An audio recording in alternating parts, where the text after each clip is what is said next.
Okay, so we're talking about your work today, with your other installation in the Somerset House Yes. for the International Fashion Showcase, Yeah. representing Africa as one of three. And amongst the three, the woman in the crew. Actually, select my words very Very carefully. Let's be politically correct about it. Yeah. Yeah, the one woman and the only jewelry designer and silversmith amongst the 16. Yes. Yeah. But what I like about it is that you're not all grounded in the fashion aspects, but there's a bit of commerce, so that's fine. Yeah. All right. So essentially, what I'd like to do is to give our viewers a little bit of a perspective, who you are, where you come from, your background, basically. Okay. So I was born in Kenya, along the coast of Kenya, but we moved around a lot when I was growing up. So when I was 3, we moved to the Middle East. When I was 6, we moved to the States and lived in the deep south in Alabama for 5 years, and then in Texas for 2 years, and then I moved back to Kenya when I was 12. But I've always, I suppose, had creative inclinations, and then went to university in the UK and pursued a degree in jewelry and silversmithing from the School of Jewelry in Birmingham, but then ended up working in advertising for almost 12 years, just to be able to make some money. Nice. And then came back to, I suppose, started my career again in design and making and creating jewelry about 5 years ago. Yeah. So it's been about 5 years. And it's grown very kind of organically, and I mean, being at IFS has been quite a incredible kind of experience. Do you want to maybe explain a little bit about what your installation was about? Go for it. So I think we did some research. I think we kind of discovered that the Somerset House was actually, and the West Wing itself, was actually the home of the UK Salt Office from 1702 to 1798. And essentially was responsible for collecting colony and domestic and colony taxes on salt. And we started thinking about salt as being kind of this universal kind of mineral and material that's essential for life, but then also started thinking about it as a commodity and a currency. And also kind of this story of power and submissions started really, I suppose, really started kind of solidifying and becoming quite strong. Submissions. Let's re-articulate that. What's the pirate submissions? So power and submission. Power and submission. Yeah, power and submission. So power, I think, in terms of, I suppose, if you look at its material properties, obviously it's the fact that it's essential for life. We can't really survive without salt in any sort of capacity. But then also this idea that as soon as you turn it into a currency and you actually control who gets it and how much they get, it becomes a form of submission. We're using a material that is similar to money. It's exactly like money. If you don't have it, you can't do anything about it. And you try and do everything you can to get it, but sometimes it's never enough. And those that have the money basically wield the majority of the power. Okay. So understand that dichotomy. So I think that that also started coming through in the material and also the way that we used it for the pieces as well. So kind of exploring this idea of, kind of its erosive and corrosive properties of salt, by using the process of patination, which is a very well-known and kind of ancient technique for coloring metals.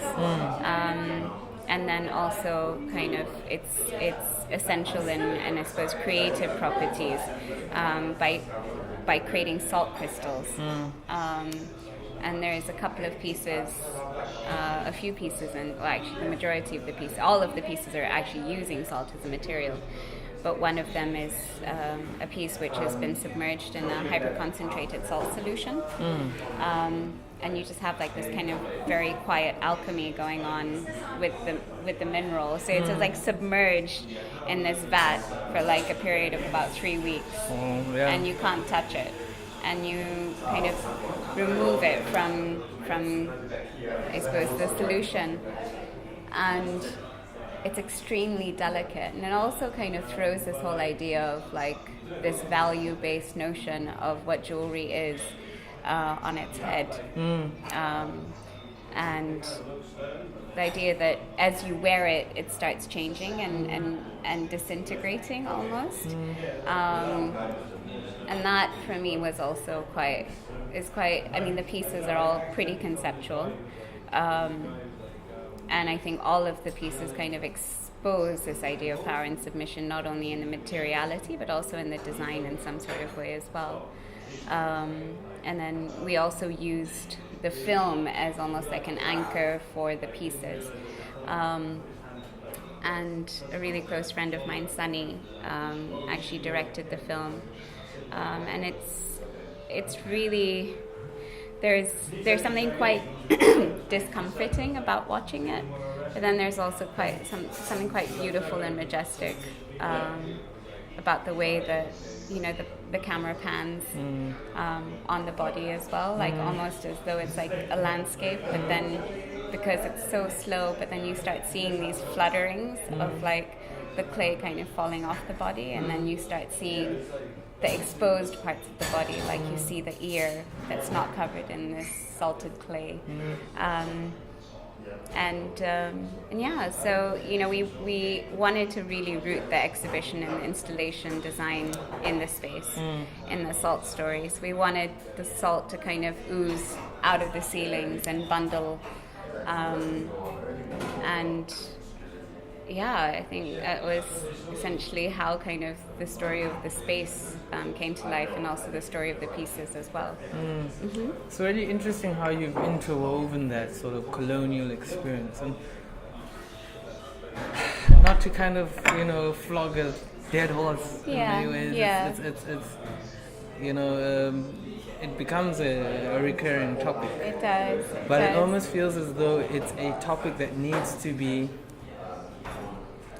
spoken about a lot, all the time, reminded, because there's a sense of cognitive dissonance in European society. Exactly. And when people say, "Well, aren't we tired of this?" It's like, well, the thing is, that's why there's monuments, that's why there's statues, so that people are reminded. Exactly. And so if you don't have a voice that's reminding you about, because there's no visible statues around. So true. So true. And it's funny you talk about it in that way, that there's a preservation in that sort of idea. Yes, and I think that so many of us, like, I think just, I mean, we're older than South Africa as an independent nation, but still very young, you know?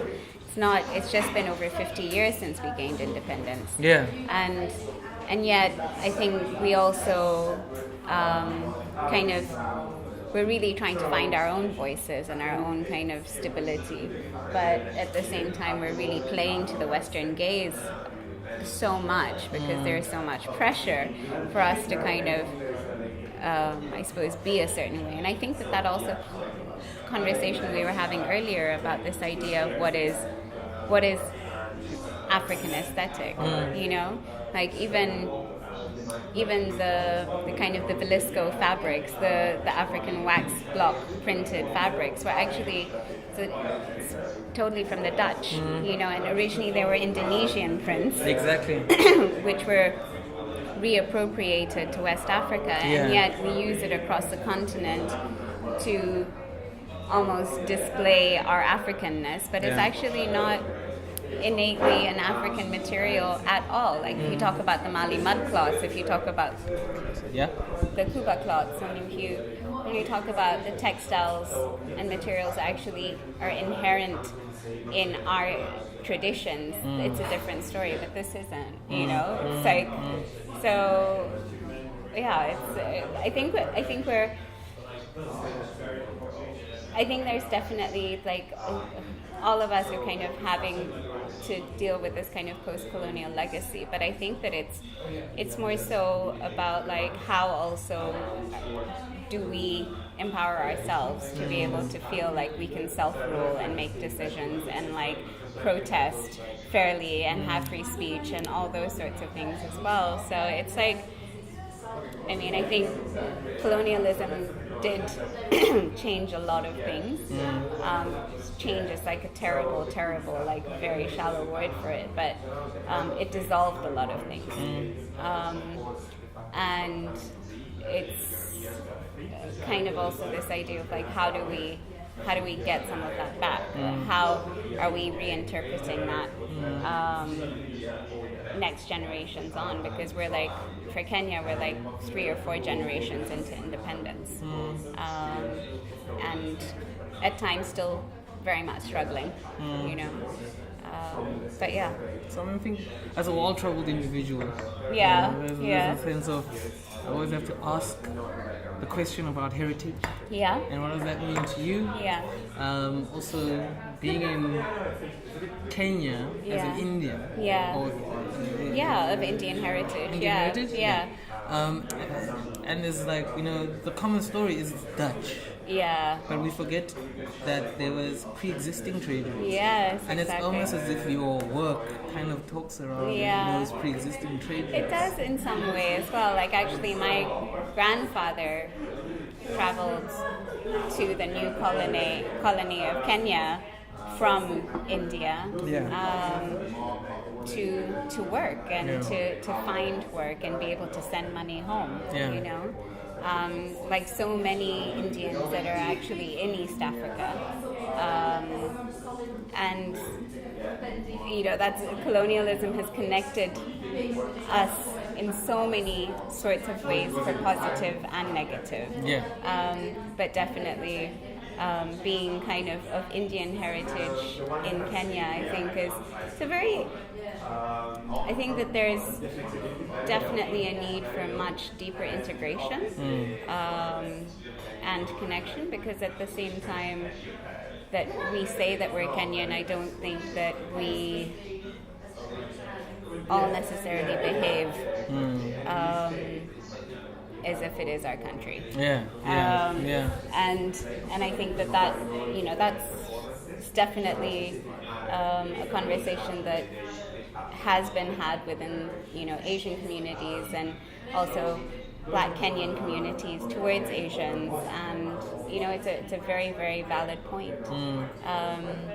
And I think that also, I suppose, just the opportunity to be here and also be representing Kenya, being of Asian heritage, it feels like extremely. It's a very humbling kind of experience. Like, it's quite incredible. I can see it's emotional. This is why people are really connected with your work, because it was emotional. You're in Britain, and you are exhibiting, but you are representing 2 of the colonies. Yes, exactly. And you are kind of really definedly talking at, you know, this part. So in many ways, your thing was site-specific. Yeah, it was very, very site-specific. Yeah. I think so. And I think that was also what was so exciting about it. That they're just to present your work in such a context it's incredible. You know, it is quite incredible. But yeah. Do you want to speak maybe more about I think maybe we can skip because we already spoke about the body. Yeah. But I was always thinking around this idea of a research-focused design or designers slash artists. Yeah. Obviously, we have Wales Born at the Somerset Gallery. Yeah. And she's also one person who kind of is now the modern day image of designer that works with research. Yeah. And that's academic research, not to say. Because there's different types of research, right? Yeah. Is your process maybe similar? It is similar, and I think particularly for this project, it's kind of brought it definitely to light in the sense that I really enjoy working in that way. Yeah. I think the thing is that I think there is a place for it, particularly because I think the lines between fashion and the applied arts and art itself, the visual arts and performing arts, are actually now starting to become very, very blurred. Yeah. And I think it's also as a result of kind of this idea that fashion has become so commoditized that you think of fashion being quite literally a product that you can consume. And I suppose a lot of designers and artists are actually just turning that on its head, that, okay, yes, there can be a product that you can consume, but like, just listen to the story and understand it, because I think that there are quite compelling stories to tell through the use of creating things that actually exist and sit on the body, whether it's a piece of jewelry, whether it's a garment. The body becomes also another site-specific which I like. kind of canvas, and it I suppose these mediums become a way for you to kind of expose and express things that you wouldn't necessarily be able to with just a sculpture or with a painting. The interaction with the human body starts to completely metamorphose one object, and that becomes very, very interesting. And I think that's probably what a lot of like designers, fashion within the fashion realm, within the applied arts realm, and even vice versa, artists are actually also moving into these sorts of areas to kind of, you know, look at object on the body.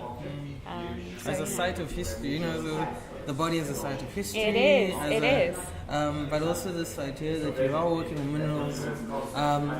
The other thing I also wanted to find out was the idea of the ropes in this place. Before we leave this interview, and we're probably not going to touch on it. The easy connotation is slavery. Yeah. So interestingly, the Hessian and the growing sisal is actually Kenya's 6th largest cash crop. Oh wow, yeah. Yeah, so we actually have these giant sisal plantations along the coast. So it's something that is inherently kind of, you know, very, very Kenyan material for us. But then again, as a material, it also has other connotations. So it's like it has this kind of hidden aggression and violence to it. All right, yeah. But then also in terms of its tonality and the fact that it's a completely natural material, it definitely has a warmth to it as well. Yeah. So when you walk into this space, you can definitely feel the warmth as you walk in, but then you start listening to the soundscape, and I suppose seeing the Hessian ropes, kind of the salt-tipped Hessian ropes kind of suspended above your head in this cave-like space, starts becoming quite uncomfortable. Yeah. So again, it's like, I think it is, it's like, it's both, you know, this kind of raw beauty, but then this kind of hidden aggression or not so hidden aggression as you walk into this space, as you kind of imagine yourself wearing some of those pieces as you watch the film, as you kind of immerse yourself in the soundscape. It's not necessarily the most comfortable, but at the same time it's kind of cocooning because it's quite a small, intimate kind of designated environment. And I think there's some parallels to the other show that was at Serpentine, which is the Marina Abramovic show, where she had moments where you could see her, she was playing with the ideas of perception. She walked outside the circle and all you could see was her footsteps. Exactly. And rounding off our sort of interview is your sonic use of feet on sand. And how that becomes a very important element of this work. So I think that that was, you know, so Sunny wanted to very much kind of be able to create that sort of that scene and that environment, and we wanted to kind of have that notion of this alien landscape kind of come to life. Yeah. And all of that was actually recorded on site at the Magadi salt lake. We have this giant salt lake close to the Tanzanian border, and it is, even the filming was done entirely there. Even the birds that you hear in the film, in the soundscape, are actually indigenous to that area as well. So just that idea of like having your foot actually crunch on something is very uncomfortable, like shards of glass. Yes. And yeah, it was. I'm glad that came across because that was definitely quite intentional. No. Yeah. Thank you very much. I mean, the one thing that we wanted to do was capture every element of the show. Yeah. So we can give that the digital experience. So we had thought about that. Yeah, good. Thank you very much. This was great.